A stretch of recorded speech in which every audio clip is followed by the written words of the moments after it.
ways on that, and I'm not found a way to find that accurately, if when you read what's out there, which way to take it. Now, if it's a state park, they cannot keep you, if you got a permit, they cannot keep you from having your concealed weapon on you while you're on that state park. That's state law. They can't keep you from it. The Corps is another story. That's a little bit different matter. But even like city parks and things like that, where we'll put up the no gun sign, we'll try to tell you they can't do that. Now, our federal legislative liaison is here, and he's got his hand up probably about the core issue. Well, I was just going to say with the core, there's also an additional issue with the state parks. I mean, even though Oklahoma law allows you to carry at the state parks, it's my understanding that there is a certain nuance to the kind of the core state park issue, that if the state park is, I believe it's leased from or in some other way controlled by the Corps, even though it is an Oklahoma state park, it still falls under the Army Corps gun ban because it is either leased from or under the control of the Army Corps. So in that circumstance, you would be federally prohibited from having the gun at the Oklahoma State Park, from what I understand. I haven't researched that part tremendously because, again, the solution is to fix the Army Corps gun ban, which is a federal issue, which I have addressed with Senator Coburn. But again, that's my understanding that there are certain circumstances when even a Oklahoma State Park is federally prohibited.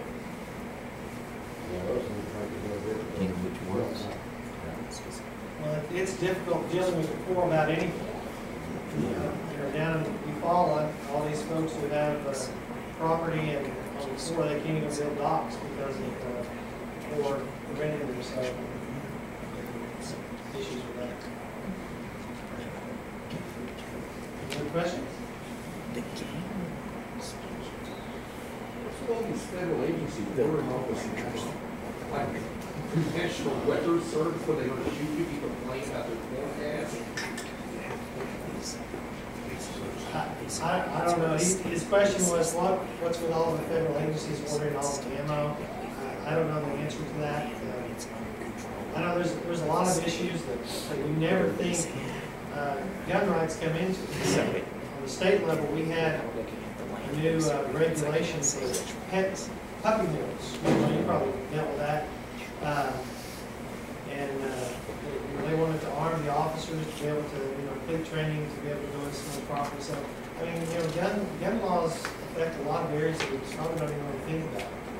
If we stop and really realize how integral it is, and how important it is that we fight for those rights, we just can't sit on the sideline and just think it'll be okay.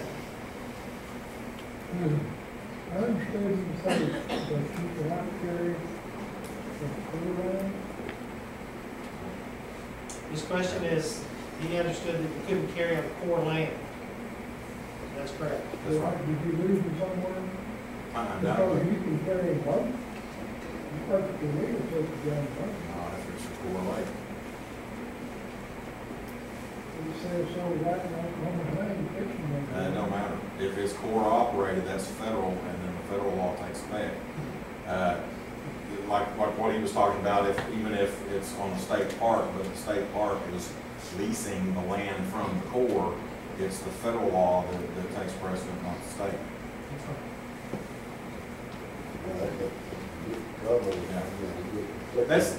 That's the thing, and George can attest to this. And part of, we had our open carry bills, we had some of those, the big bills, but most of the bills that we ran this year, and most of the bills we'll run next year, are just trying to clean up all these stinking gotchas in the law, where it says one thing over here, it says another thing over there, and what are they going to go by?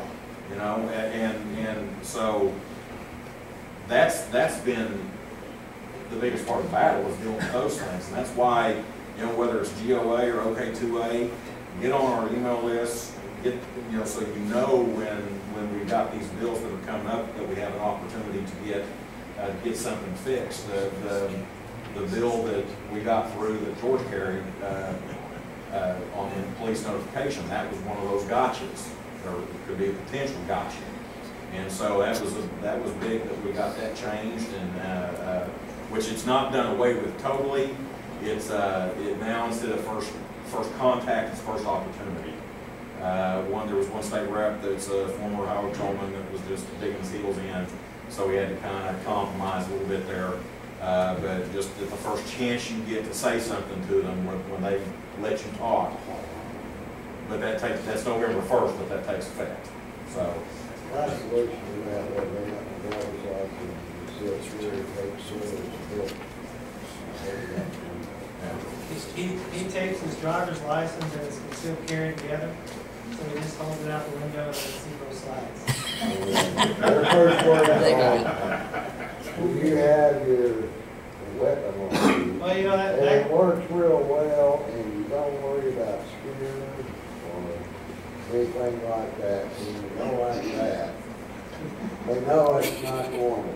that's pretty, you know, that way he doesn't have to be like the little old lady who was stopped by the highway patrol and he walks up to the window and he said, now, you know, I've got a pistol in my purse here. And he said, okay, that's fine. And she said, well, wait a minute, I've got an automatic in the glove box. Okay. Well, I've got another one underneath the seat. And he says, okay. And she said, by the way, I've got a shotgun in the trunk. And he said, ma'am, what are you afraid of? And she said nothing. So we don't want to have to explain how many guns we might happen to have, you know, in our vehicles. I know that November 1st is the day that everybody's excited about because open carry takes place, but what other laws are going to be enacted on that day that we as gun owners or concealed carry license holders should be aware of, whether good, bad, or ugly, so we can protect ourselves?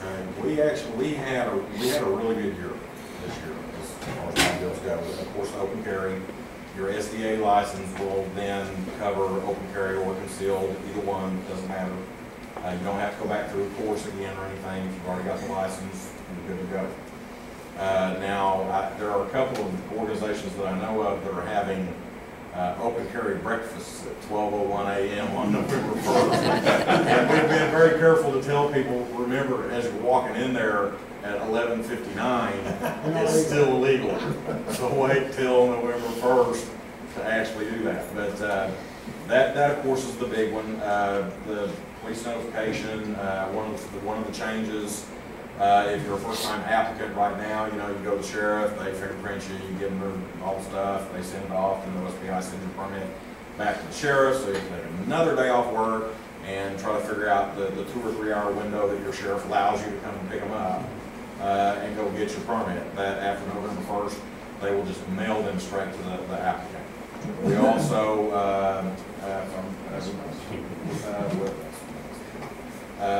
and there were a couple other just really minor things that probably nobody will ever notice, but there were 2 or 3 other big ones actually. One was the emergency powers bill that will protect Oklahomans from Katrina style, or I think it was South Carolina when they had the hurricane come through and the governor suspended all the concealed carry permits in that area. This bill says that, or this law says that from the governor on down to the police officer, anybody that orders the confiscation of guns, ammunition, accessories, or keeps you from being able to carry, if you're permitted to do so, you can take them to court and sue them personally.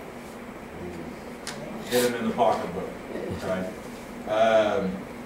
So you've got that, and really the biggest bill that went through this year, even bigger than open carry, bigger than emergency powers, was a simple little reciprocity bill. And I know when we were watching the process, and it wasn't one of our bills. Actually, Steve Russell, Senator Russell, offered it, and Leslie Osborne carried it in the House. We noticed this reciprocity bill making its way through the process, and Don Spencer is our legislative liaison for the state level. We started talking about it, trying to decide whether we wanted to just keep our mouths shut or get behind it. And we realized very quickly we decided we needed to keep our mouths shut. Because what it said was that the states that don't issue permits, okay, Arizona, Alaska, you know, the constitutional carry states. Right now, they come in here, they can't carry because they don't have a permit. That law, beginning November 1st, their driver's license will be recognized as a carry permit if they're from those states. And so now, here in Oklahoma, where we don't have constitutional carry, as of November 1st, we are recognizing the constitutional right to carry for people from Arizona and Alaska and Vermont and Wyoming. And so that is a huge foot in the door. Okay, if we'll recognize their constitutional right to carry, but you don't recognize our own constitutional right to carry, what's wrong with this picture? And I will tell you, 75% of those legislators that voted for that bill did not have a clue what they were voting for. They saw the word reciprocity. It's good. Yeah. We talked to several of them that were kind of fence riders on gun bills and just kind of briefly brought it up. Oh yeah, the reciprocity bill. Yeah, I'm going to take that. And so it's like, okay, keep our mouths shut. Sometimes, if there's a good bill going through, it's better to be quiet and not muck up the works. And something else you didn't mention, I'm going to cover this up because this is Pastor Tim. And there's going to be some pastors across this state that are going to have open carry Sunday. I don't know if it's going to happen in your pulpit or not, but this is Tim the pastor.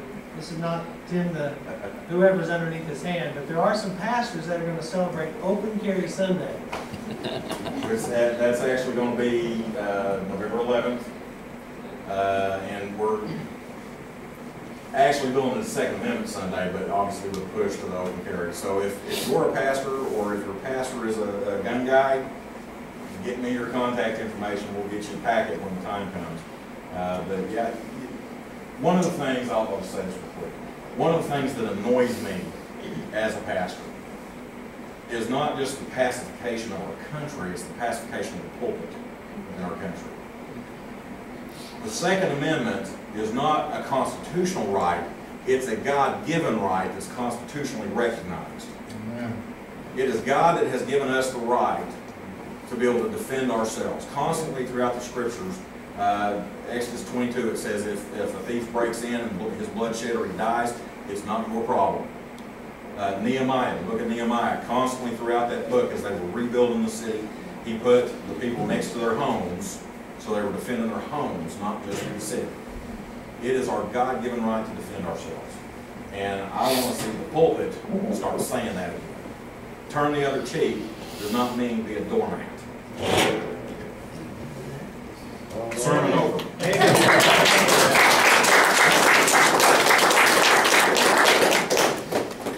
Okay, on November 1st, aren't you going to have to wait for some paperwork to come through before you can actually start carrying openly? No. It's just, if you've got a concealed carry, you're just going to go right up. It's November 1st at 12:01 a.m. November 1st, that concealed carry permit becomes a carry permit. Nope. No. Nope. There's nothing you have to do. If you already have your permit, you're good to go. I haven't seen a whole lot on that, but if they figured out how they're going to enforce all this, is it going to be a big can of worms? I know at one point there's another organization that has been established in Oklahoma. We are a OK-02, we're a 527. We're not a PAC, but we're kind of sort of a PAC. We've got a lot of freedom to do political things. 501c3s, like a church, nonprofit organizations, they're more educational in their approach. And this group grew out of the Oklahomans for Open Carry Facebook page. They started an organization called Oklahoma Open Carry Association, OCOA. And their goal is to defend educate the public and law enforcement on open carry. One of the things that they had been doing, and I don't know the name of the organization, but whatever the organization that deals with the city attorneys and things like that, they had been talking to them, and I don't know whether or not this has happened yet because I haven't talked to those guys in a few weeks, but it was looking like that organization of city attorneys was going to recommend to the cities and the counties not to mess